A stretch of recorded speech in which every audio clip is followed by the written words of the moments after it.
flight management computers, and I mean, when you get on board an airplane, you're in a cockpit, pilots are typing in a lot of numbers that go into those things. So there's, like I said, there is a lot going on in these cockpits. Here's what we're sort of up against. And as I don't know if you caught our SkyTech series on technology that we did recently, and we had a couple of hour-long dedicated programs you can also go back and watch on king5.com.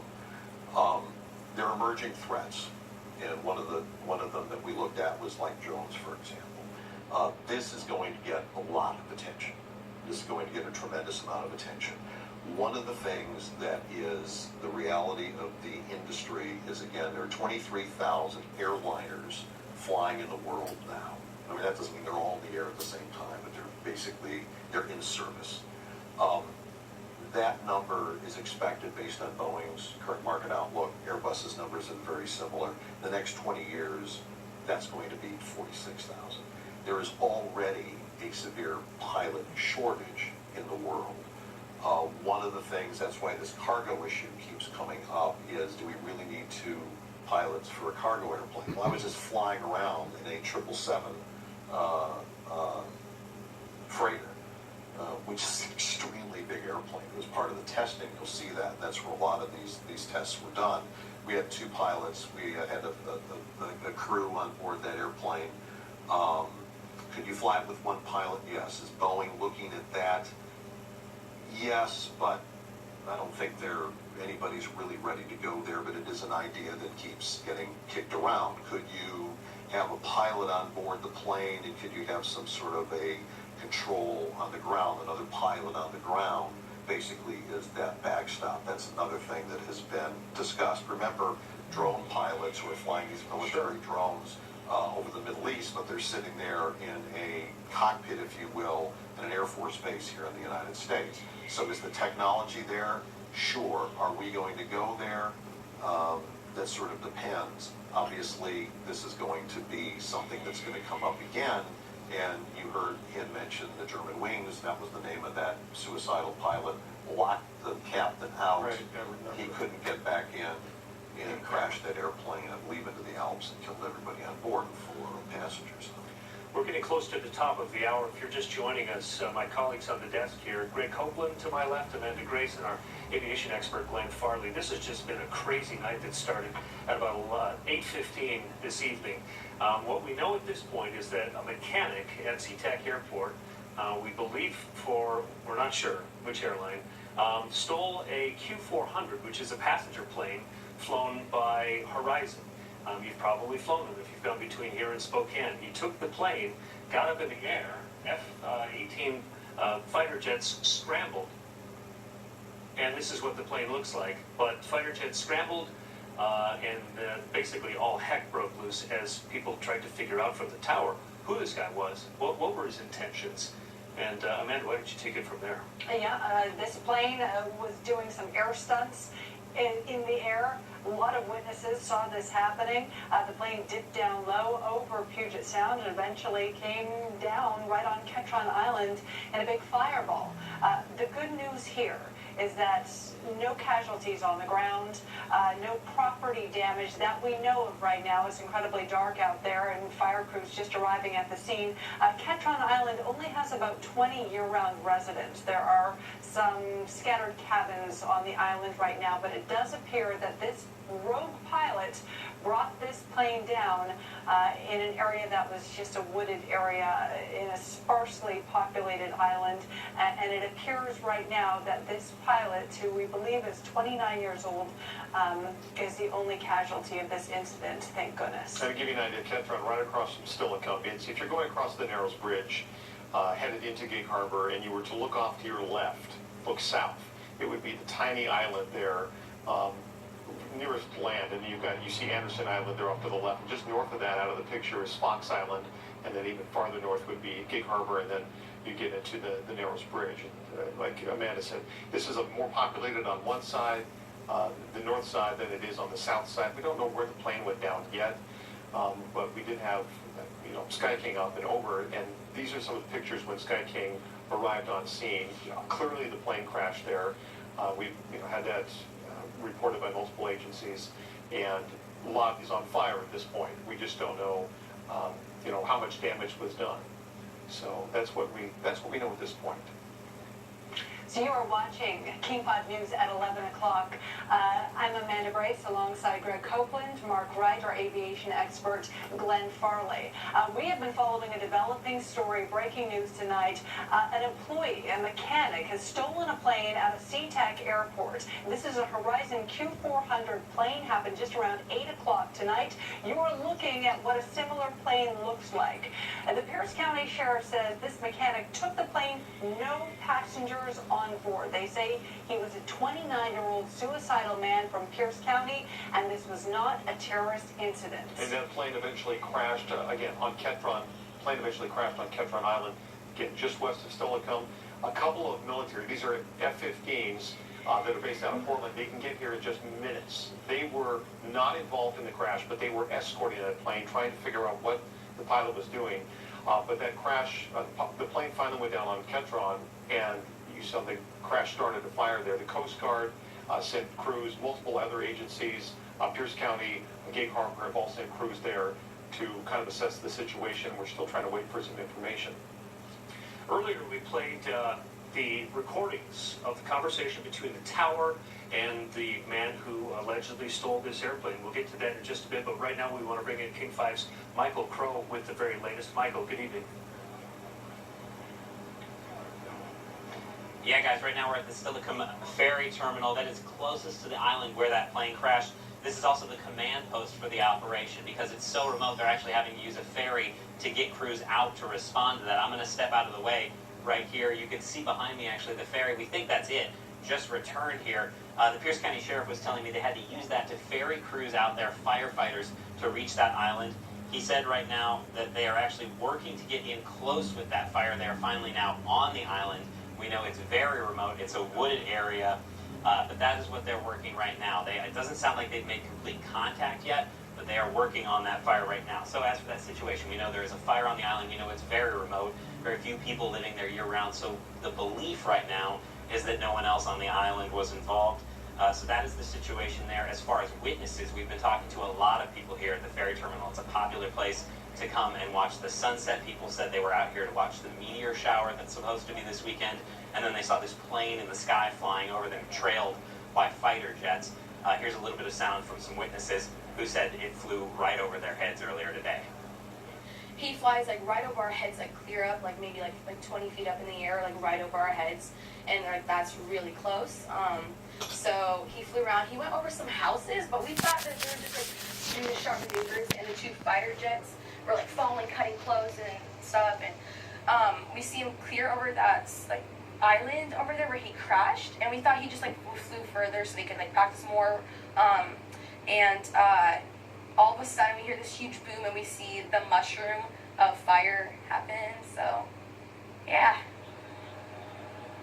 So again, to recap the situation, witnesses here at the ferry terminal are saying they saw that plane flying really low right overhead. They came here to watch when they saw it, and they said they could see that smoke plume back in the distance before it got dark out here. We know the plane is back on an island a few miles out there. We talked to a guy that said he goes out there to fish sometimes in a small boat, and that it really isn't that far. So right now we are waiting to get more of an update from officials.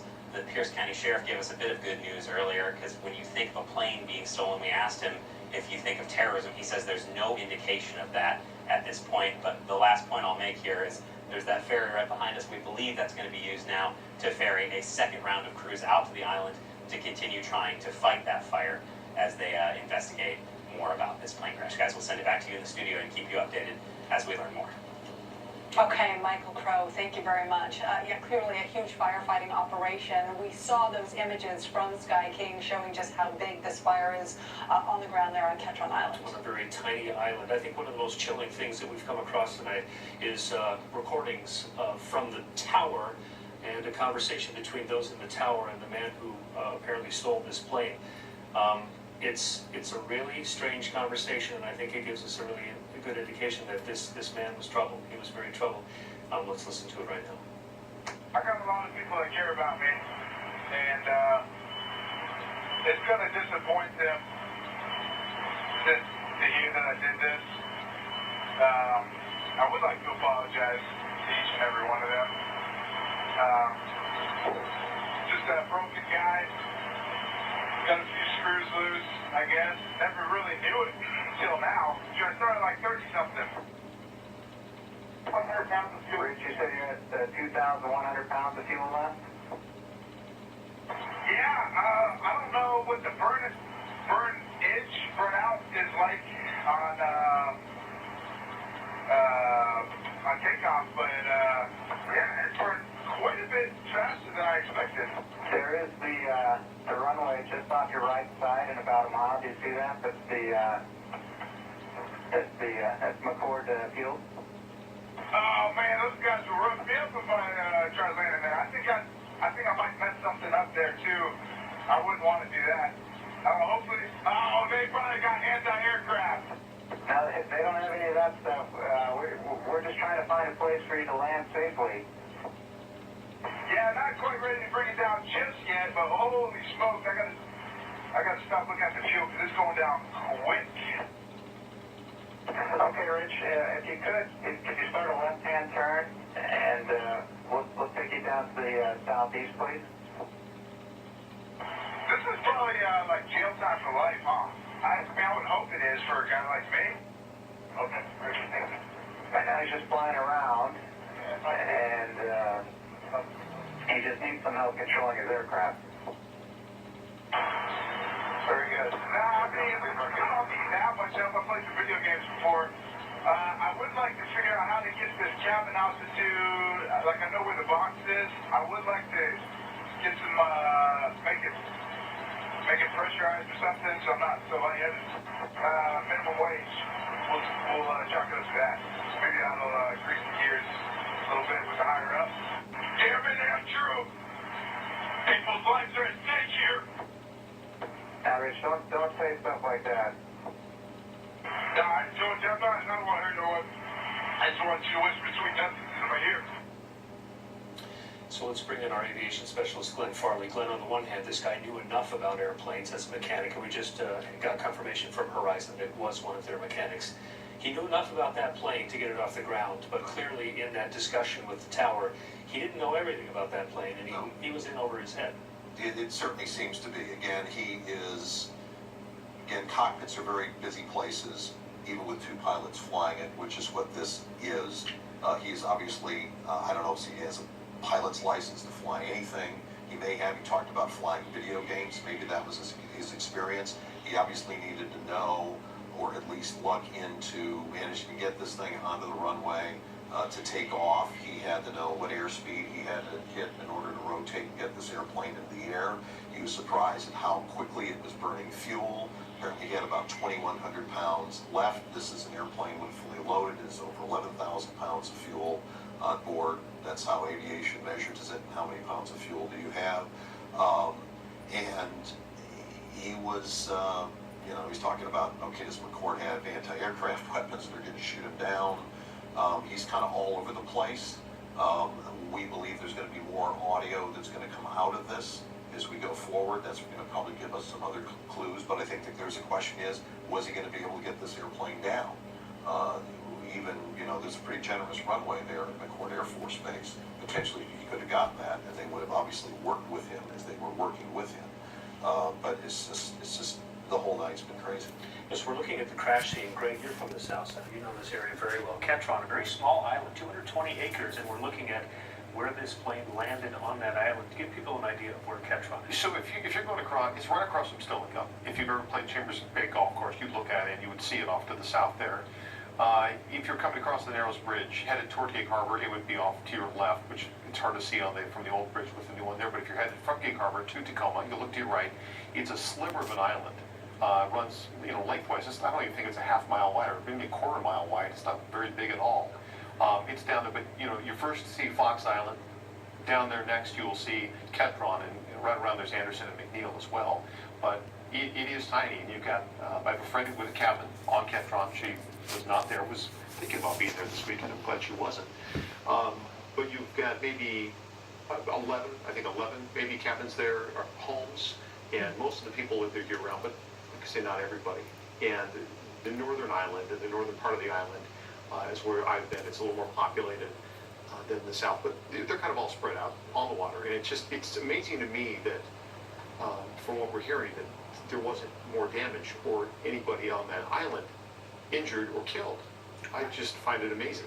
It's remarkable. Yeah, right now they're not sure, but it says right now it looks like no buildings were hit when this plane went down. You know, the other part of this story was what was happening at SeaTac. And there was a ground stop. All planes coming in and out of SeaTac, and just full ground stop at the time. And Natalie Swaby's been sort of keeping tabs on developments at SeaTac all night. So let's go to her right now. Natalie. Yeah, that ground stop, Amanda, definitely creating some chaos here tonight. Let me tell you right now what you see. A lot of people here in baggage claim. I've been talking with some of them, and what they're saying over and over again, about 2-hour delays is what they were dealing with sitting on the plane. In some cases, they tell me that their pilot gave them some information, the most that they were able to relay to them, but in other situations, they say they were getting conflicting reports.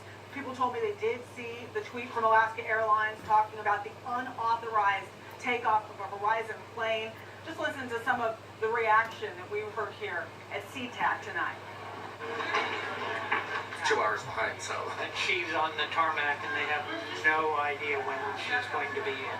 It's really scary, and what's odd to me is it's an individual could take off with a plane, a major plane like that, without 2 people required to start the engine or something. You know, it's just security-wise, it's pretty crazy. And she's been texting me. She's there with her husband and a 16-month-old baby. So, and the baby is, you know, it's past her bedtime, and she's sort of not understanding. She's going, time to go. Where's Nana? Where's Nana? All I know is that we landed, and we were sitting in a long line just waiting, and the pilot was a pretty cool guy. He came on and he let us know that it was something that happened. It wasn't really that bad to me, but I do know people on the plane that were kind of panicking. They didn't tell us anything. They said there was some kind of emergency somewhere on the runway. It was just confusing because we weren't told very much, apparently because the pilot himself didn't really know very much. We were told there would be a delay of some sort of emergency. At first they thought it was some type of medical emergency with the Horizon plane. And then later the pilot came on and said that it was on social media that someone had stolen the plane and was flying around. And so that's basically all we knew. And we were delayed coming into the airport about an hour. So my reaction is there's a lot of crazy in this world, and it can be very scary. And you heard what she said there, just a very scary night. Now, talking with some of these people, like I said, they said it was like about 2 hours of a delay for them. But many of them told me when they learned about the details of what went on, they were just grateful. They realized the potential for the situation, that it could have been much worse. And they were just, again, grateful that it wasn't worse than it was. Live at SeaTac, Natalie Swaby, King 5 News. Natalie, thank you. We've got some new video just into our newsroom, and it shows this unauthorized pilot doing some air stunts. This is what we've been hearing from witnesses there, and this is also what we heard from Sheriff Paul Pastor of Pierce County as well, that before this crash landing, that this pilot was trying to perform some tricks in the air. Yeah, in the transcriptions between him and the tower, Greg, what did he say? He mentioned something about wanting to do one more barrel roll, and if it went well, then he would put the plane down. I think nose down is what he said, but watch here. Wow. Glenn, I don't know that I've been on one of these planes in years. You've probably been on several of them. I can't imagine you'd be on... I can't imagine they are meant to do something like this. That was on one just a few months ago coming back from Montana, and we didn't do this. Wow. I mean, it's banking. Yeah, it's a very big bank angle. Was it a full barrel roll? We've been sort of seeing some of this earlier. I don't know. It's a little hard to tell. Maybe it was. Glenn, when I covered a B-52 crash at Fairchild Air Force Base earlier in my career, a key factor in that crash was the pilots banked hard, and as you know as a pilot, when you bank, you lose lift. Right. And it Well, is how experienced convenient. You pilots happen to that have don't know a that. banking They go story when they just saw a bank, video but when with you banking, bank, huh? you lose altitude Boy, that's because the crazy. wings are parallel to the ground. Well, you Wow, can that's see crazy. just a few seconds Isn't that ago. I'm sure ironic? we're going to loop this and Isn't come it back in. So ironic? let's let it go around again, and we Just can sort of think narrow. So you had a number of too people talking about the ironic. bank angles. This doesn't get the I entire really thing, do think. but it's coming down. He is going to get very low to the water. You can see him relative to the horizon and of the island right by him. I don't know how many feet over the water, but it's not a lot. Shit, I And he thought you comes knew back everything, up dude. again. Was it a full barrel roll? We don't know. I mean, one of the things, this is what the flight data recorder is going to tell us when they get it. And in all odds, it will be there. We're also going to have the cockpit voice recorder. The cockpit voice recorder is also. Well, you got that coming up next? Chirps and noises that are Holy made moly. by devices, warning devices, like stall warnings, etc., in the cockpit that are also going to get picked up here. So you're going to have radar tracks. You're This is gonna the have biggest flight data fucking recorder, live which seen in is quite a going to while. be able to tell Right us in a front of lot your about face, what this too. airplane was doing, We're so the position of stupid. Flaps, the engine, how fast the engines were going. Isn't it funny? Nobody at the airport how knew high what the they fuck were, was going and on. then you're We gonna just have heard something on the everything going on in news. the That cockpit, doesn't mean including shit. those beeps The and pilot sirens. said they So heard in this something age on of social media. you know, it's not That doesn't surprising mean that, shit. the chief operating officer from Horizon Air has issued a statement essentially confirming that company's worst nightmare. This was one of their employees, a mechanic who in fact did this. Anybody can say So this anything on is Chief social Operating media. Officer Doesn't mean it's Constance true. von Muehlen. Take a listen. Or on the local news I'm channel. Constance von Muehlen, the Horizon Air Chief Operating Officer. Oh, here we I'm go. sorry to share with you this evening that at Oh, approximately let's get the 8 marketing p.m., together one now. of our Come on, let's get Q4 back up. airplanes made an We unauthorized need the airline takeoff companies from to back up our SeaTac story. Airport. We believe it was taken by a single Horizon Air employee and that no other passengers or crew And it's a were on woman. board. Shortly Just thereafter, saying. it crashed near Ketron Island by South Tacoma. Scapegoat. Our hearts are with the family of the individual aboard, as well as all our Alaska Air and Horizon Air employees. Oh my god, here we go. We will provide more information as it becomes available. Now we're grieving for the So pilot in the who public stole our relations fucking world, when things airplane. happen like this, the company is doing what We are the PR grieving. people We are advise them to grieving. do, and that is say what you know, own it right up front, and then have compassion as you move forward. So Gee, we're I wish hearing- you spent that more was our time first, grieving for statement the real from, people that Horizon's died. Chief Operating Officer. And maybe that came earlier because it wasn't, I mean, this could have been obviously way worse, Yeah. knowing what we know now. You know, and we talked a little bit about the risks of a collision on the ground with so much traffic at SeaTac Airport. But Oh my Glenn, god, let's here talk we about go. the Let's get risks some of a more collision in regulations the and air. rules in. So, all of this couples together. So, So, again, SeaTac Airport, now the buttons on ninth your busiest underwear. airport in the country. It continues to grow. The evenings tend to be very busy out there because you have a lot of transcon flights that are coming in. If you've ever been on the airport drives, okay, pick we've somebody up, gotten you way know that. busier. Um, People, everybody wants to come when to was the Seattle right point now. when air traffic controllers, ground controllers knew that there was a problem here? I imagine it was pretty early. They would have called the Western Air Defense Sector at McCord Air Force Base. They watch for any intruding airplanes in the air, any situation like that. They would immediately scramble the F-15s, most likely out of Portland International Airport, where the Oregon Air Guard has a large presence, and they were probably the F-15s that we saw here. I think that's a reasonable expectation. Then we have the question about how much other air traffic was there in the air, because you would have had air traffic control, in-route controllers, others. We obviously had a ground stop trying to clear space for what is a renegade airplane now in all of the airspace over Puget Sound, which is a very, very busy place for air traffic.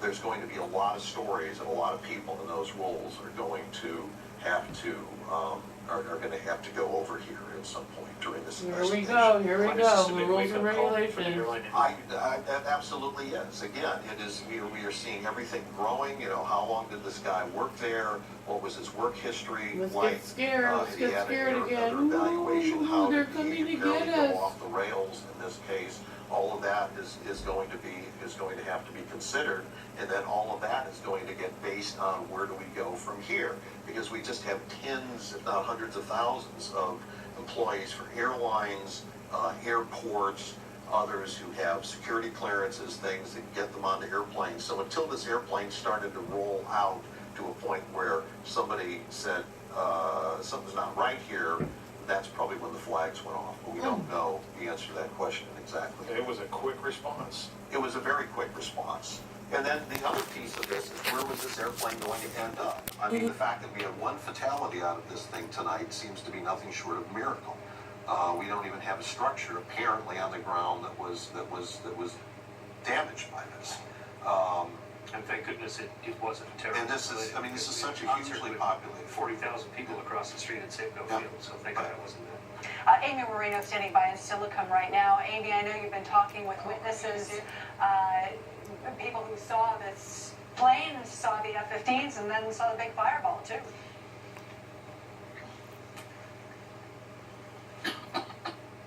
Yeah, well, this neighborhood enjoys an unobstructed view of Anderson Island, but unfortunately, because it's so dark right now, you really can't see it. And that kind of goes to what we've been talking about how remote this island is in terms of there's not a lot of residences out there, so you're not going to have the light pollution, you're not going to see lights out there, but tonight there has been plenty of activity out there. You can kind of see that blue flashing light out there. There's a couple of boats out there that have been working the scene out there this evening.